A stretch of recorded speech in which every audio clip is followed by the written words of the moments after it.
Hola, ¿qué tal? ¿Cómo están?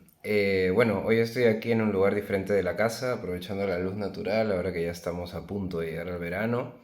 Y este video es un video distinto, no voy a hacer una reseña como estoy acostumbrado a hacer.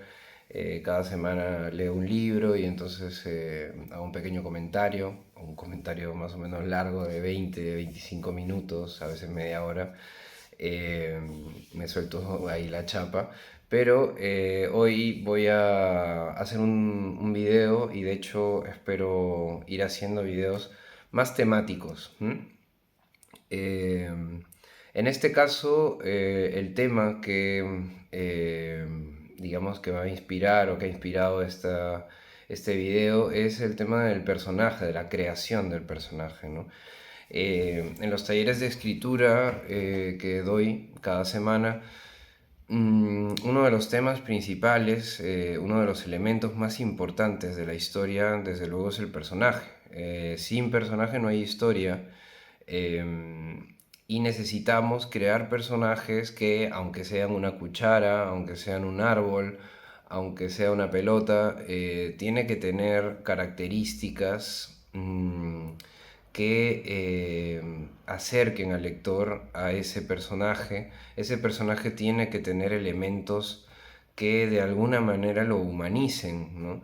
Para que el lector, que es un ser humano, se sienta identificado, experimente algo parecido a la empatía y sienta interés por continuar leyendo y acompañando al personaje en su trayectoria dentro del relato que sea, ya sea un microrelato, un cuento, un documental, una crónica o una novela, ¿no? En cualquier tipo de relato, sea de ficción o de no ficción, el lector necesita encontrar a un personaje, sea humano o sea de otras características fantásticas. eh, Siempre tiene que encontrar a ese personaje que va a moverse durante el relato y al que yo como lector tengo que acompañar, ¿no? Entonces, ¿cómo consigo yo crear un personaje que, si bien es un artificio, es algo que yo estoy creando eh, con algunos objetivos, porque necesito contar la historia con determinados, digamos, con una voluntad de expresar algo, de trabajar algún tema, de proyectar alguna idea, alguna concepción que tengo sobre la vida o alguna duda, alguna pregunta, sea lo que sea que inspira nuestra necesidad de escribir o de contar una historia. Lo que yo necesito es crear un personaje que tenga complejidad, que sea como nosotros, ¿no? Seres complejos, seres contradictorios, personas que tienen una apariencia, y ahí va el gran elemento de la caracterización, ¿no? Cuando nosotros caracterizamos a un personaje, a la manera en que mostramos los detalles del espacio en el que transcurre la historia, también necesitamos mostrar detalles de la apariencia de nuestro personaje, ¿no?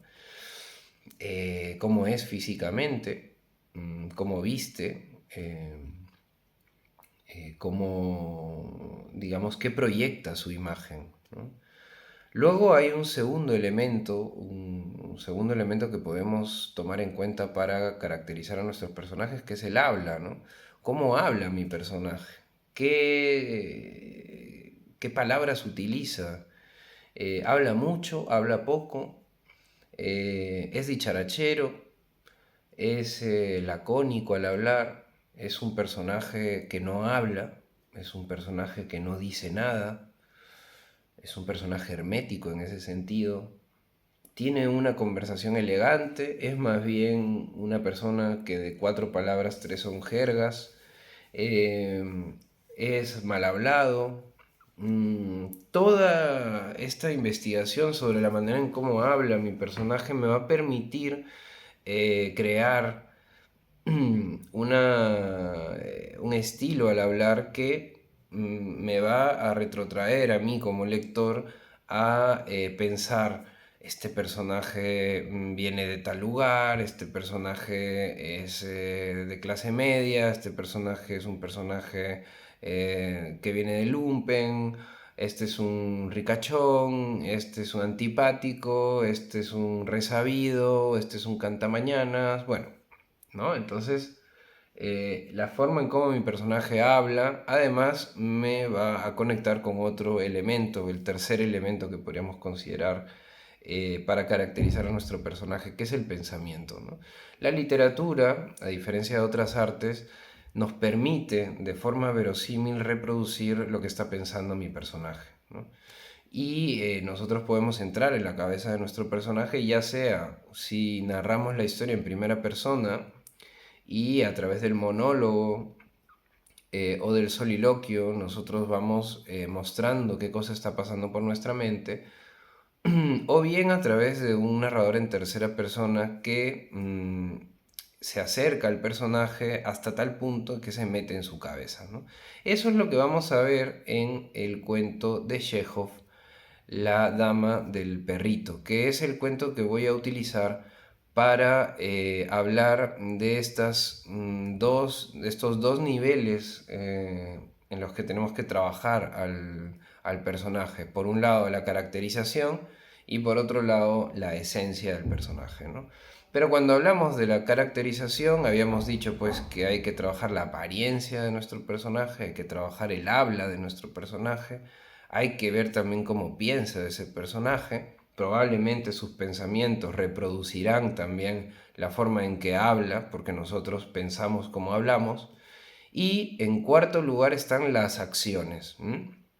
Las acciones se refieren, por ejemplo, a cómo camina mi personaje, cómo come mi personaje, cómo mueve las manos mi personaje, si tiene tics, si es un personaje que siempre se está frotando las manos, si es un personaje que pestañea mucho, si es un personaje que apenas se mueve, si es un personaje inmóvil.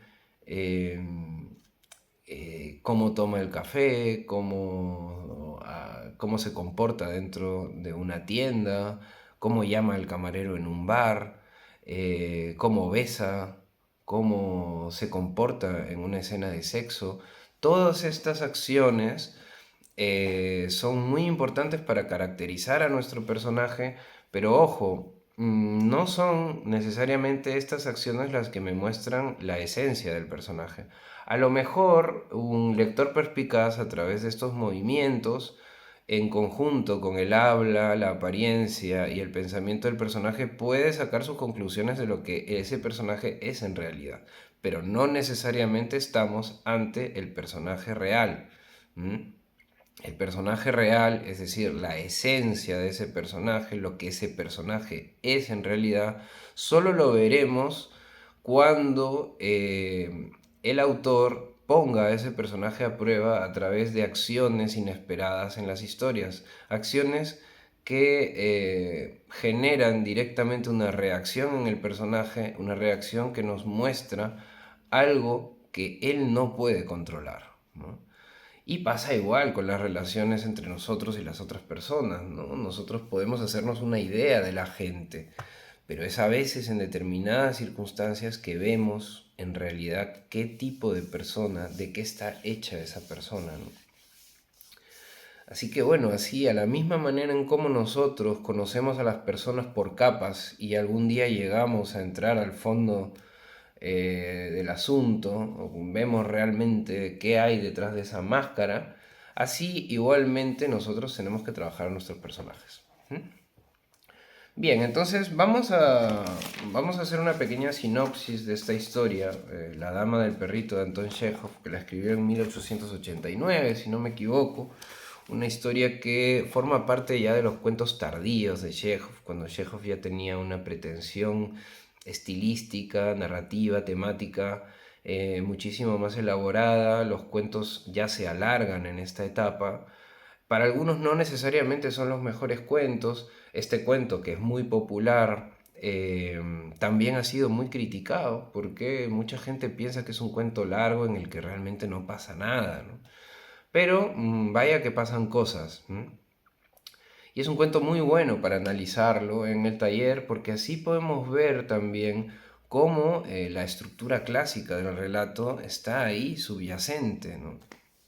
Y los giros de la trama, a pesar de ser giros muy sutiles, son muy significativos en la historia y hacen, por supuesto, que esta historia avance, ¿no? Avance y vaya transformando al protagonista.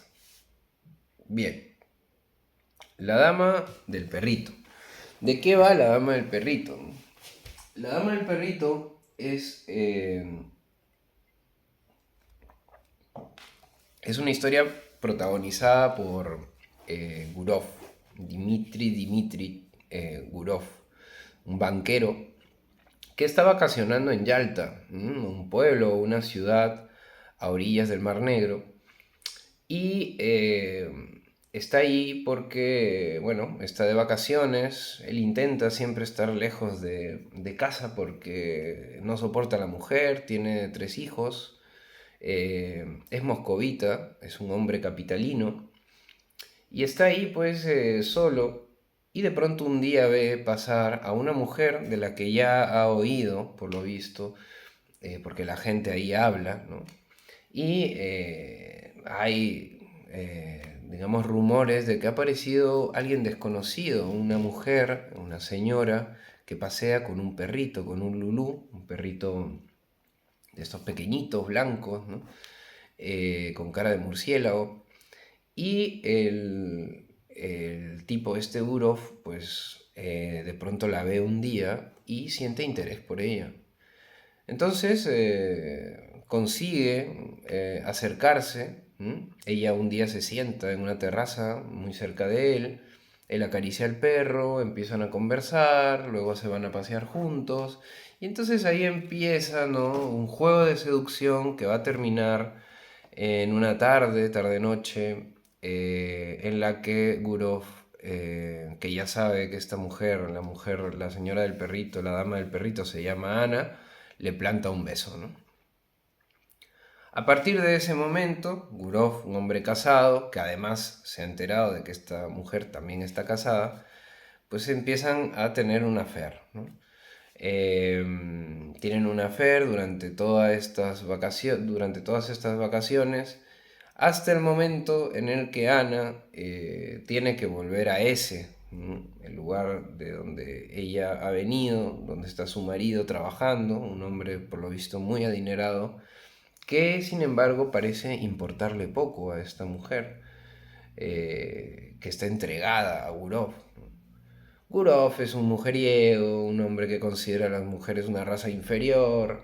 Para él esto es una aventura más, pero ciertamente se ha encandilado, ¿no? Sin embargo, se separan.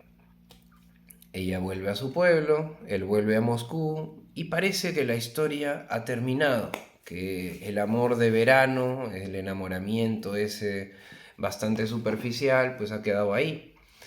Lo que pasa es que, como en toda buena historia de amor, Gurov se enferma, ¿no? Se enferma de amor, no puede dejar de pensar en Ana. Pasan los días y Moscú cada vez le parece una ciudad más indeseable, más invivible, pero no porque Moscú haya empeorado, sino porque él no puede dejar de pensar en ella.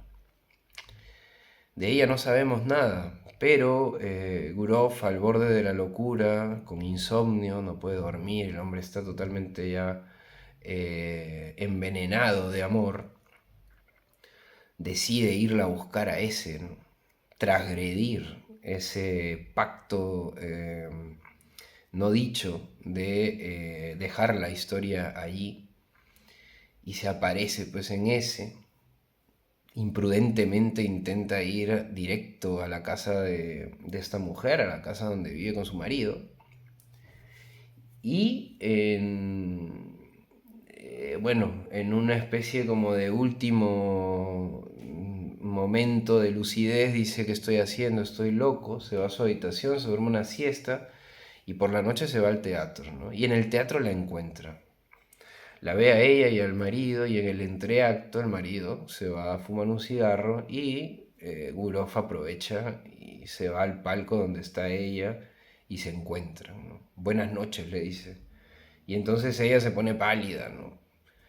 Y salen corriendo y entonces ahí ya se confiesan, ¿no? Ambos el amor que se tienen, no se han olvidado, siguen pensando el uno en el otro. Y esto deriva en la promesa de ella de irlo a ver a Moscú cada cierto tiempo, ¿no? A partir de ahí el romance entre estos dos personajes se va a mantener en secreto, un secreto del que el narrador, que a veces ironiza un poco, nos deja ver que tanto el marido como la mujer de Gurov, ¿no? El marido de Ana y la mujer de Gurov, ya saben que algo pasa, ¿no? Pero la vida se mantiene en esta hipocresía tan decimonónica y bueno, que también ha recorrido bastante del siglo XX y que probablemente sigue recorriendo el siglo XXI en algunos casos. Dentro de este pacto de no agresión en el que los amantes se ven de vez en cuando en Moscú, el enamoramiento va llegando a un punto que todo lector está esperando, el momento en el que al fin sepamos qué cosa va a pasar entre ellos. Y mucha gente dirá que en esta historia, si hay algo eh, que no nos cuadra como lectores, o que no les cuadra a algunos lectores, es que parece que al final no pasa nada, ¿no? No hay clímax, podría decir alguno, ¿no? El cuento queda completamente abierto. Bueno, pues en este video no, pero en el siguiente, cuando vayamos a ver lo que es la esencia del personaje o cómo mostrar la esencia del personaje, veremos que sí que hay un clímax y sí que hay una gran transformación del personaje, ¿no? Pero para ello primero vamos a ver qué cosa es lo que podemos observar del personaje, sobre todo protagónico, el personaje de Gurov, ¿no? Entonces, como había dicho al principio, la caracterización se mueve sobre todo en 4 elementos, que son la apariencia de nuestro personaje, el habla de nuestro personaje, el pensamiento de nuestro personaje y también las acciones, sobre todo las acciones predecibles de nuestro personaje, ¿no? Las cosas que hace controlándolas, ¿no? Entonces vamos a ver cómo Chekhov caracteriza a Gurov, ¿no? Fíjense que cuando Gurov ve a esta mujer, la analiza, piensa de dónde y qué hace ahí en Yalta esta dama del perrito, hace una primera caracterización de ella que además lo caracteriza también a él, ¿no? Y forma parte del tercer elemento, el pensamiento. Si está aquí sola, sin su marido o amigos, no estaría mal trabar amistad con ella, pensó Gurov, ¿no? Entonces fíjense cómo aquí el personaje ya está caracterizando, ¿no? El personaje ya está mirando a ese otro personaje, pero ya mostrándonos cómo mira a ese otro personaje, entonces nos está diciendo cosas sobre él, ¿no? Si está aquí sola, sin su marido o amigo, no estaría mal trabar amistad con ella. Luego el narrador caracteriza a Gurov en una caracterización clásica, podríamos decir, ¿no? Cuando es el narrador el que nos dice o nos da o perfila el personaje, ¿no? Aún no había cumplido 40 años, pero tenía ya una hija de 12 y 2 hijos en la escuela. Se había casado joven cuando era estudiante de segundo año y por entonces su mujer parecía tener la mitad de edad que él. Era una mujer alta y tiesa, de cejas oscuras, grave y digna y, como ella misma decía, intelectual. Leía mucho, usaba un lenguaje rebuscado, llamaba a su marido no Dmitri, sino Dimitri, y él en secreto la consideraba falta de inteligencia, de ideas limitadas, cursi. Estaba avergonzado de ella y no le gustaba quedarse en su casa. Empezó por serle infiel hacía mucho tiempo. Le fue infiel bastante a menudo y probablemente por esta razón casi siempre hablaba mal de las mujeres. y cuando se tocaba este asunto en su presencia, acostumbraba a llamarlas la raza inferior. Fíjense cómo está caracterizando a este personaje y cómo nosotros, al leer o al oír este relato, nos estamos posicionando frente a este personaje, ¿no? En mi caso personal, cuando yo leo estas características, pienso en un hombre detestable, un hombre casposo, un tipo machista, ¿no? Pero de inmediato, Chekhov nos va a mostrar un claroscuro, otro elemento fundamental en un personaje que queremos que identifique o que genere empatía en el lector. Nuestros personajes, por más malos o más indeseables que sean, deben ser siempre contradictorios, deben tener debilidades, ¿no? Deben tener claros y oscuros. Parecía estar tan escarmentado por la amarga experiencia, dice el narrador, que le era lícito llamarlas como quisiera, ¿no? Gurov a las mujeres, y sin embargo no podía pasarse 2 días seguidos sin la raza inferior, ¿no? Es decir, este personaje que parece desdeñar a las mujeres, sin embargo no puede vivir sin ellas, ¿no? He ahí una primera contradicción. Y en las contradicciones se esconde pues algo que tiene que ver con la verdad de nuestros personajes, ¿no? En la sociedad de hombres estaba aburrido y no parecía el mismo. Con ellos se mostraba frío y poco comunicativo, pero en compañía de mujeres se sentía libre, dice, sabiendo de qué hablarles y cómo comportarse. Se encontraba a sus anchas entre ellas, aunque estuviese callado. En su aspecto exterior, y vean cómo caracteriza aquí el narrador, se aleja un poco y lo mira, su carácter y toda su naturaleza había algo de atractivo que seducía a las mujeres predisponiéndolas en su favor. Un galán. Él sabía esto. Y diríase también que alguna fuerza desconocida lo llevaba hacia ellas.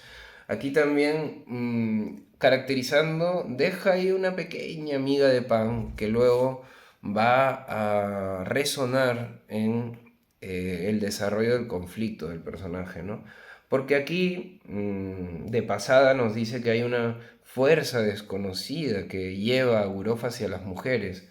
Pero ¿qué cosa es esta fuerza desconocida? ¿De qué se trata? De eso va este cuento, ¿no?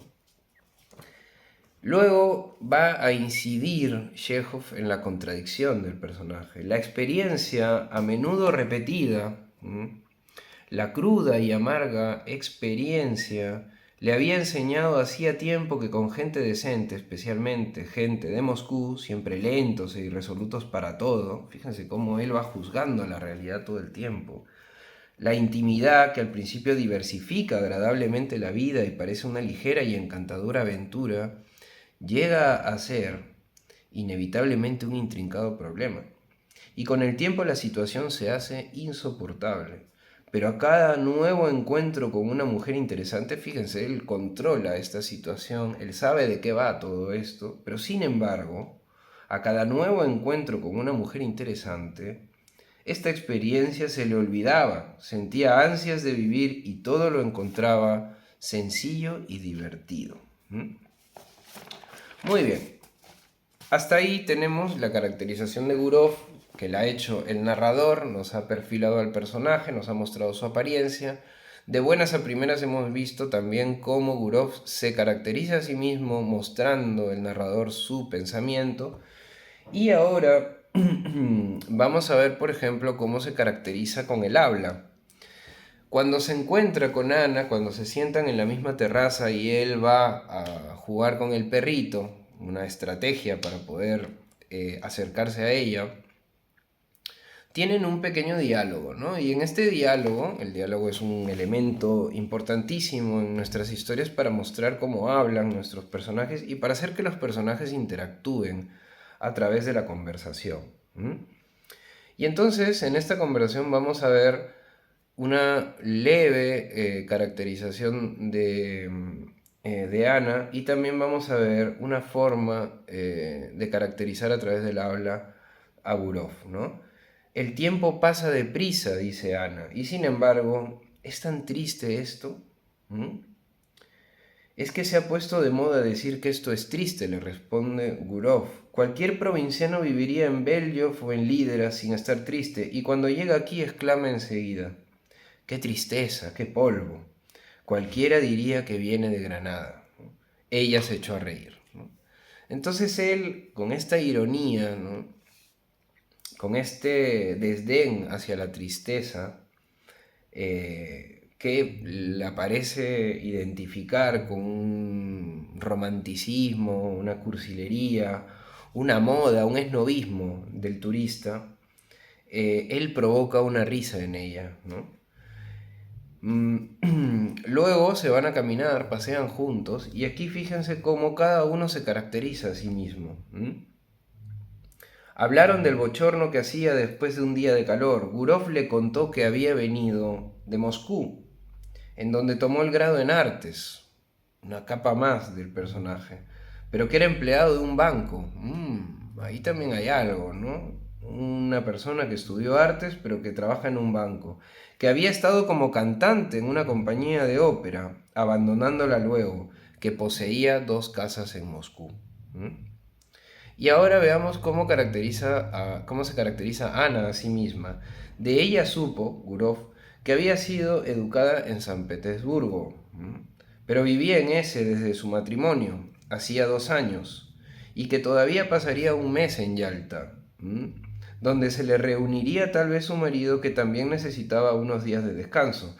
No estaba muy segura de si su marido tenía un puesto en el departamento de la corona. O sea, la mujer no sabe exactamente cuál es el puesto de trabajo de su marido, o en el consejo provincial. Y esta misma ignorancia, fíjense aquí, parecía, apariencia, parecía divertirla. También supo Gurov que se llamaba Ana. Más tarde, una vez en su cuarto, pensó en ella, caracterización del personaje a través del pensamiento. Pensó que volvería a encontrársela al día siguiente, sí, necesariamente se encontrarían. Al acostarse recordó lo que ella le contara de sus sueños de colegio. Había estado en él hasta hacía poco, estudiando lecciones como una niña, y Gurov pensó en su propia hija. Recordaba también su desconfianza, la timidez de su sonrisa y sus modales, su manera de hablar a un extraño.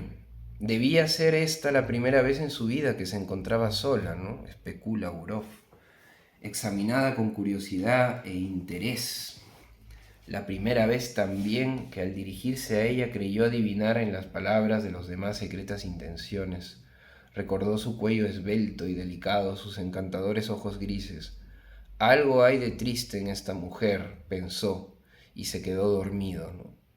Cómo en el diálogo con ella ironiza esa tristeza, y en la seriedad del pensamiento evocador, ahí echado en su cama, Gurov piensa: algo hay de triste en esta mujer.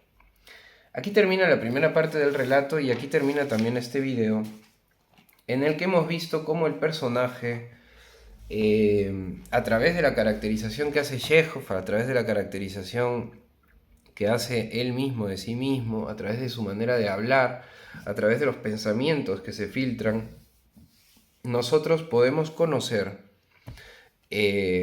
podemos observar a este personaje, podemos proyectar una imagen de ese personaje en nuestra cabeza, y podemos empezar a identificar cierta humanidad en este personaje. ¿Por qué? Porque a pesar de que en los tiempos que corren hoy en día, a casi todos quiero pensar que nos parece un personaje casposo, un viejo o un tío que realmente pues piensa que la mujer es una raza inferior, algo que ya es de la caverna, ¿no?